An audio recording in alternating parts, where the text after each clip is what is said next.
अस्सलाम वालेकुम मेरे दोस्तों, उम्मीद है आप सब लोग खैरियत से होंगे। मेरे दोस्त, आज मैं आपको पुर्तगाल और यूरोप के हवाले से कुछ अहम नेगेटिव फैक्ट्स बताऊंगा जो कि आप सब लोगों को यहाँ आने से पहले पता होने चाहिए। मेरे दोस्तों, क्योंकि हम यूट्यूबर्स ज़्यादातर आपको यहाँ के पॉजिटिव फैक्ट्स बताते हैं और नेगेटिव फैक्ट्स पे भी हमें बात करनी चाहिए ताकि आप लोग यहाँ पर आने से पहले आपका माइंड हर तरीके से प्रिपेयर हो। मेरे दोस्तों, जैसा कि मैं देख रहा हूँ यहाँ पर कि बहुत सारे लोग जो हैं वो पाकिस्तान, इंडिया, बांग्लादेश से मिडिल क्लास फैमिली से ताल्लुक़ रखने वाले यहाँ जो पुर्तगाल आ रहे हैं और उनको आते ही फ़ौरन घर नहीं मिलता। और जब वो आते हैं तो पहले एक दो दिन वो होटल करते हैं और वो ये सोचते हैं कि उनको फ़ौरन घर मिल जाएगा। उनको फ़ौरन घर नहीं मिलता तो आधे से ज़्यादा जो उनकी सेविंग होती है, जो पैसा अपने रीजन से लाए हुए होते हैं, वो उनका होटलों में निकल जाता है। मेरे दोस्त, जैसा कि आप सब लोगों को पता है कि मैं एक रेस्टोरेंट है यहाँ पे, टेस्ट ऑफ पाकिस्तान, मेरे कुछ फ्रेंड्स का, तो वहाँ पे मैं रोज़ाना 5 बजे से लेकर 7 बजे तक बैठता हूँ और वहाँ पे डेली की बुनियाद पे लोगों से मुलाकात करता हूँ। कई मुलाकातें मेरी ऐसे लोगों से हुई जिनकी 55, 50, 60 उनकी एज थी। तो मैंने उनको यहाँ पे जैसे ही वो नए नए आए, उनके वीज़ा टाइम लिमिट के अंदर, मैंने उनको ये बात बोली कि भाई कोशिश करें कि आप वापस चले जाएं, क्योंकि यहाँ पे थोड़ा जॉब का भी सीज़न भी ऑफ है, जॉब का भी मसला है। और जैसा कि आप मुझे ये बता रहे हैं कि आपको यहीं काम करके अपने बीवी बच्चों को पीछे सपोर्ट करना है, अपने वालिदैन को सपोर्ट करना है, तो ये काम आप लोगों के लिए बहुत मुश्किल हो जाएगा।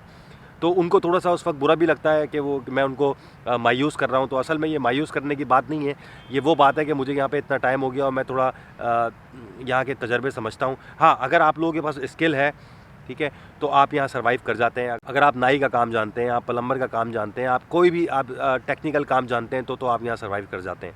तो मैंने बहुत सारी बड़ी तादाद में यहाँ से लोगों को वापस जाते हुए भी देखा, क्योंकि वो सर्वाइव नहीं कर पाए। क्योंकि थोड़ी बड़ी उम्र को, वैसे ही हमें ज़बान यहाँ की आती नहीं है और जॉब मिलने में इसलिए मुश्किल है। जॉबें यहाँ बहुत मौजूद हैं, लेकिन जॉब मिलने का सबसे बड़ा मसला जो है वो ये है कि हमें ज़बान नहीं आती।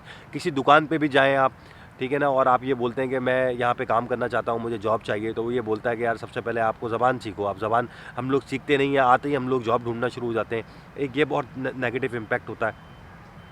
तो मेरा आप लोगों को बताने का मकसद यही है सिर्फ कि जब भी आप अपने कंट्रियों से आ रहे हों यहाँ पे, तो कोशिश करें, बहुत सारी वेबसाइट्स हैं, बहुत सारे हमारे फेसबुक पे पेजेस हैं, उनमें अपनी रिहाइश का बंदोबस्त कर लें, ढूंढ लें, ताकि यहाँ पे आके आपकी सारे जो आप सेविंग लेकर आ रहे हैं अपने कंट्रियों से, तो वो होटलों में ना निकल जाए, ना ज़ाया हो जाए। मेरे दोस्त, मैं बात करूं यहाँ पे 705 के और आपके ख़र्चों के हिसाब से, तो वो मैं आप लोगों को बताता चलूं ताकि जितने मेरे भाई बहन नए यहाँ पे फैमिली के साथ आ रहे हैं उनको किसी किस्म की कोई परेशानी ना हो।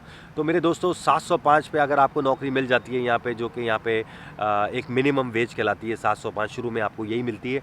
तो 705 पे अगर आप 3 बच्चों के साथ और बेगम के साथ यहाँ पर आ रहे हैं, तो आपको जो एक रूम है वो कम से कम 500 यूरो का मिलता है। तो आप ये सोच लें कि 705 में से अगर आप 500 यूरो रूम का दे देते हैं, फिर 40 यूरो आपका ट्रैवल कार्ड पे लगता है। 200 यूरो में से आपको अपनी बेगम, अपने 3 बच्चे पालना बहुत मुश्किल हो जाए। जैसा कि मैं अभी पहले भी जिक्र कर चुका हूँ कि आपके पास बैकअप में पैसा होना चाहिए, ताकि जब तक आपका रेजिडेंस नहीं आता, साल तक, 8 महीने तक आपको नौकरी फ़ौरन नहीं मिलती, तो आप अपनी फैमिली को पीछे से सपोर्ट कर सकें, आपके जो मामलात हैं पीछे के वो आराम से चलते रहें।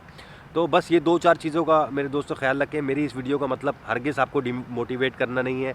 मैं चाहता हूँ आप यूरोप आएँ, बिल्कुल आएँ, अपने बच्चों के, अपने फ्यूचर के लिए ज़रूर आएँ, अपनी बेहतरी के लिए आएँ, मगर ये चंद चीज़ों का ज़रूर ख्याल रखें।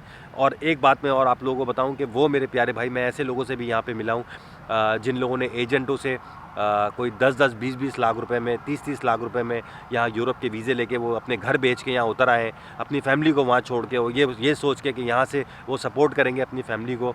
तो मेरे दोस्तों, ये हरगिज़ ना करें, कोशिश करें, क्योंकि देखें, कोशिश करें कि आपका, अगर आप 40 लाख 30 लाख रुपए के वीज़े ख़रीद रहे हैं, तो कोशिश करें कि आपका अपने ही ईज़िली अपने ही प्रोफाइल पे आपका वीज़ा लग जाए, क्योंकि बाद में आपको बहुत मुश्किल होगी। जो पैसा आपका जोड़ा हुआ है उसको दोबारा वापस जोड़ना इतना आसान नहीं होगा आपके लिए। पड़े बहुत सारे मेरे भाई, मैंने जैसे आप लोगों से जिक्र किया, उनकी एज जो है वो काफ़ी है और वो पीछे से चीज़ें बेचकर यहाँ पर पुर्तगाल आ जाते हैं। बाद में उनको बहुत प्रॉब्लम का सामना करना पड़ता है। वो सोचते हैं कि आते ही उनको नौकरी मिल जाएगी, ऐसा नहीं है। मैं बता चुका हूँ आपको कि एक तो यहाँ पे क्योंकि ये पुर्तगाल जो है ना, ये थोड़ा सा टूरिस्ट कंट्री है, तो जब यहाँ टूरिस्ट ज़्यादा आना शुरू होते हैं तभी यहाँ पे ज़्यादा जॉब के मौके बढ़ जाते हैं। दूसरा, आते ही यहाँ कोशिश करें आपको ज़बान आ जाए। आपको ज़बान आ जाएगी तो आप किसी भी दुकान पे जाके उनसे पुर्तगीज़ में बात करके अपनी नौकरी का तकाज़ा कर सकेंगे। बस मेरे दोस्तों, अपना बहुत ख्याल रखें। अभी मैं यहाँ पार्क बैठा हुआ था, तो 2-3 लोग मुझसे मिलने आए थे, जिनको मैं देख के थोड़ा सा डिसार्ड हुआ। उन्होंने बोला, मुर्सा भाई, हमारा यहाँ सर्वाइवल मुश्किल हो रहा है, तो हम प्लान कर रहे हैं अपने इंडिया वापस जाने का। और कई लोग को मैंने देखा है वो चले भी गए। क्योंकि मैंने अभी आपको ये बात बताई कि वो ये सोच कर आते हैं कि यहाँ जॉब करके वो पीछे फैमिली को भी सपोर्ट कर लेंगे। हाँ, ये बात सच है कि यहाँ जब तक आप रेजिडेंस का टाइम जो है आपका वो किसी तरह आप पास करते हैं और आपको रेजिडेंस यहाँ मिल जाती है, उसके बाद जॉब अपॉर्चुनिटीज़ आपकी जो जॉब का क्राइटेरिया है वो बहुत ज़्यादा बढ़ जाता है।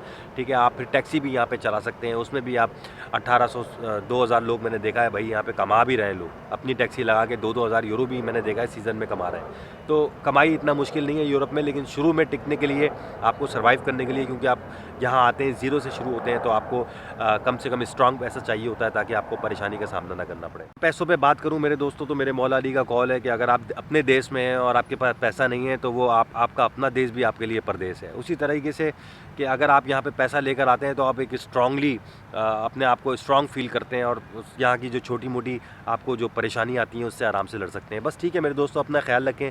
इंशाल्लाह अगली वीडियो में आपसे मुलाकात होती है। अल्लाह हाफ़िज़।